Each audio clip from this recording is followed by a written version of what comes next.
Okay. Weird stories from childhood.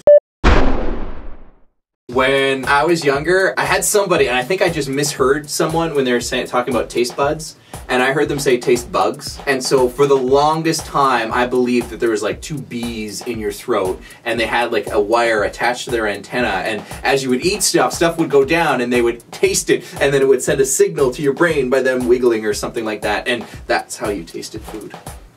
That's not true. Gee whiz, oh my. What? I remember in grade 5, I still could not remember which way the lowercase b and lowercase d went. Brent, you still have trouble with that. Your name is actually Drent. I used to play a game. The game involved a scooter wheel with a little line on it, and we would throw this scooter wheel as far as we could, chase it down, and then whatever direction that line was pointed, we would then throw the scooter wheel in that direction.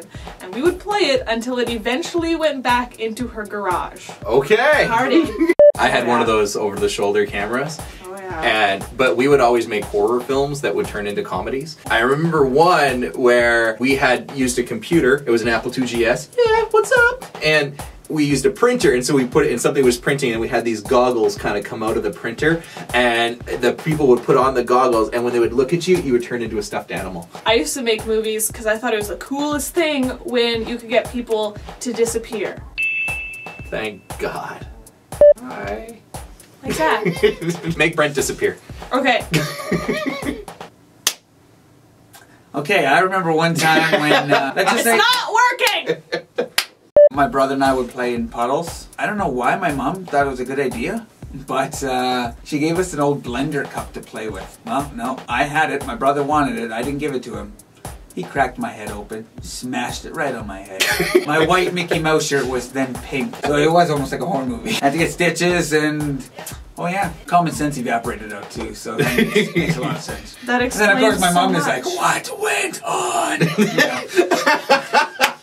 Went to my brother and was like, why is Brent bleeding out of his skull? I used to also play a game by myself. What you doing? It's the one long, disgusting, like, look at this gross hair. It's just a fuzz. Don't worry. I used to play the spy game. I could play this for hours all by myself. I started in my room, and my parents would be watching TV downstairs, and I had to sneak up on them as quietly as possible. They couldn't see me, they couldn't hear me. If they did, they would look over and be like, Kristen, and I'd be like, oh, dang it, go back up to my room and try again. I always had this dream that the Muppets were outside my window, or like Sesame Street characters were outside my window trying to like get in and stuff like that. It was very scary. But this was actually back in the day when my bedtime was 7 o'clock. Yes, I used to have a bedtime of 7 o'clock. My Is that physically possible? 9-month-old has a bedtime of 7 o'clock. Yeah, I was in grade like 2. Okay, I was in grade 1. For the second time. When I was 7 years old, I was walking with a bunch of people, and we were walking down in one of those areas of town, and there was this dog that got let out onto a chain, and it's just barking. It's like rah, rah, rah, rah, rah. The dog comes bolting out towards us, and you can hear the chain going and then as it gets closer to us, we hear this we hear the chain snap, and so we all ran off in different directions. So there's about 8 of us. Guess which one the dog ran after?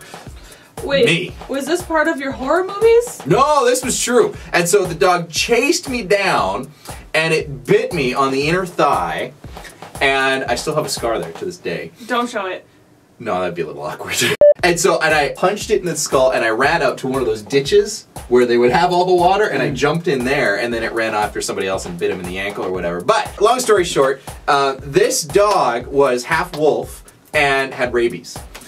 And so I remember being in the police officer's vehicle, or the RCMP's vehicle, driving over to the house and having, he's like, is this the house? Yeah, that's the house. And he picks up the shotgun and he goes out and he shoots. Are you sure that wasn't one of your horror flicks? I'm positive. I have the scar to prove it. Here.